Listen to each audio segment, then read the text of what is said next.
Como é que você quer terminar a sua história? Como Jesus? Ou como Sansão? Aos 19 anos de idade, eu fazia o seminário de teologia e na Assembleia de Deus lá em Goiânia. A minha formação teológica foi na Assembleia de Deus e eu louvo ao Senhor por isso. Minha vida inteira foi ali dentro. E eu fazia no seminário, nós, um grupo de jovens reunimos para evangelizar nas madrugadas. A gente levava alimento, levava pão. Cadê o tecladista? Me ajuda aí, filho. Faz um som aí. Se não puder, tudo bem, tá? Que eu não sei como é que é. Se puder, eu te agradeço, viu? Você é casado? Não? Fica tranquilo, Deus faz milagre. Ah, você está noivo? Está namorando? O milagre vai ser grande, em nome de Jesus. Alguém fez um ato de caridade. Glória a Jesus. Estou brincando, filho. Nós fomos para perto da rodoviária de Goiânia. Era 2 da manhã. Muitos andarilhos, mendigos. E eu me lembro de ter encontrado uma casa de papelão e lona, uma casinha pequena, mais ou menos assim. Cabia 1 ou 2 pessoas agachadas no máximo. E estava bem fechado porque era final de junho. Estava muito frio em Goiânia. Falei, alguém deve estar aí dentro, que está bem lacrada a caixa. Eu puxei, tinha um senhor deitado. Esse senhor que estava deitado, quando eu disse, eu falei, moço, eu trouxe comida, eu trouxe agasalho. Ele disse, entra, filho. Eu tinha 19 anos. Aí eu lembro que eu entrei e agachei, né? Fiquei sentado em frente a ele.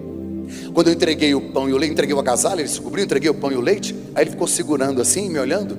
E eu tinha preparado o meu primeiro sermão, o plano da salvação. Jesus é o caminho, a verdade e a vida. E aí eu escrevi, eu gastava 5 minutos para ler. Escrevi e comecei a ler para ele, falar de Jesus para ele. Quando eu levantei os olhos, ele estava com o pão e o leite na mão. Falei, o senhor não vai comer? Ele falou, estou esperando você terminar. Falei, não, o senhor está com fome, depois eu termino isso aqui. Pode comer. Ele falou, não, só vou comer depois de dar graças. Falei, tá bom. Então faz o seguinte, o senhor fecha os olhos e eu vou dar graças. Ele disse, não, hoje eu vou dar graças. Falei, tá bom. Fechei os olhos. Quando ele começou a orar, pensa no português correto, as colocações gramaticais, tudo certo. Ele começou a encontrar adjetivos para Deus e elogios e começou a orar.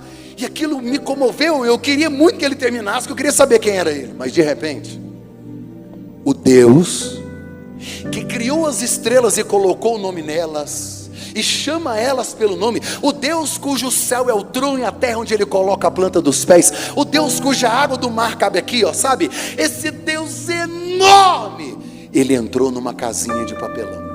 Que presença ali dentro. Eu comecei a falar em línguas bem baixinho.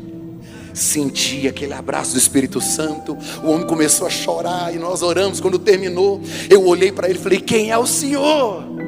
Me conta quem é você. Cabelo grande, grisalho, sujo, misturado com aquela barba mal feita, pés rachados, enegrecidos, roupa de mendigo rasgado, estrias no rosto, marcas do tempo. Um homem maltrapilho, maltratado, escória, um lixo, um cheiro de álcool com sujeira. Ele disse, filho, eu tenho 50 anos. Eu fiquei surpreso, porque eu tenho 48. Quando ele disse tenho 50, eu achei que ele tinha uns 70 ou mais, 80. Ele falou, não, filho, eu tenho 50, meu nome é fulano. E aí o pessoal de Cuiabá vai saber disso aqui, porque ele era de uma cidade chamada Rondonópolis. Ele disse, eu sou de Rondonópolis. Aí ele falou para mim, filho, era uma sexta-feira. E aí numa sexta-feira eu estava no meu trabalho. Os meus amigos viram que eu estava triste, eu estava com problema. Eu estava com problema em casa, na família, no trabalho. E os amigos falaram assim, faz o seguinte, a gente está indo para um bar para beber. Você não vai beber, a gente sabe que você não bebe mais. Bora só trocar uma ideia, você vai para lá e tal. E aí eu fui. Aí ele me contando que quando chegou eles colocaram bebida no refrigerante dele. Daí a pouco ele começou a beber, já tinha tempo que ele não bebia, e foi bebendo e gostou e se embriagou. De lá, esses amigos, tem amigos que são como sombra, só estão ao seu lado enquanto brilha o sol, tá? Esses amigos levaram ele para uma casa de prostituição. Ele passou a noite. Quando ele acordou no outro dia, que ele viu onde ele estava e o que tinha acontecido, ele desesperou. Desculpa. Aí ele falou para mim, filho, eu me lembrei na hora que eu era casado, pai de 2 filhos, funcionário público federal e presbítero da Assembleia de Deus.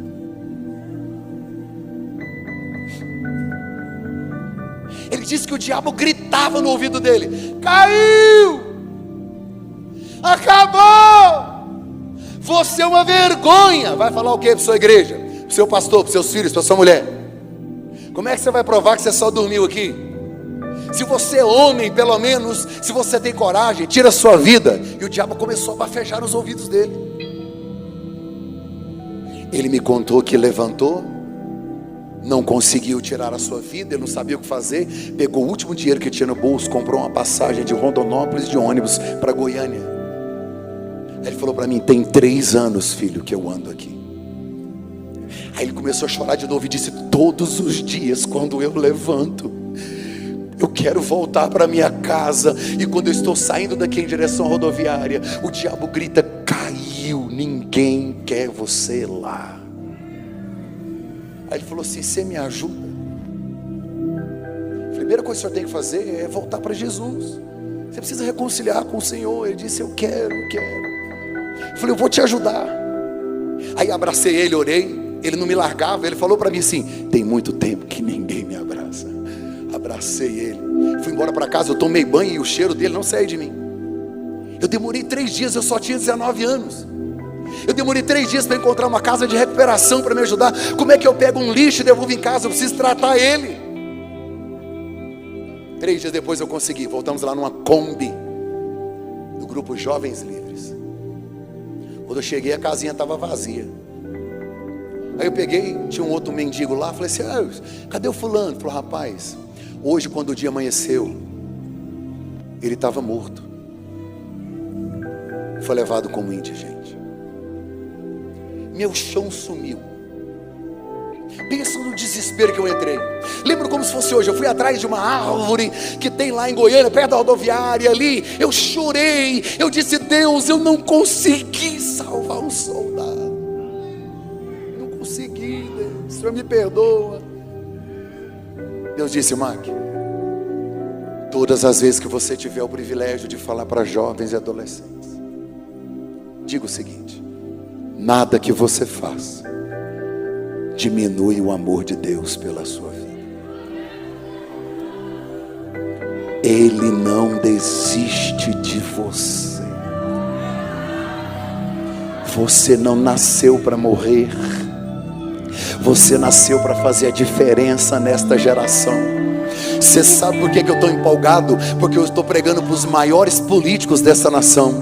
Eu estou pregando para os maiores advogados desta nação. Estou pregando para os maiores médicos desta nação. Estou pregando para os melhores engenheiros desse país. Eu estou pregando no maior congresso de adolescentes do Brasil. Pregando para pastores, pastoras e missionários. O diabo está mentindo a respeito do seu futuro. Ei, Satanás, escute, aqui no Camp tem uma geração que não vai abandonar o Espírito, que não vai tocar no proibido, que não vai sair do caminho, que não vai se envolver com você. Nós vamos ficar firmes em Deus.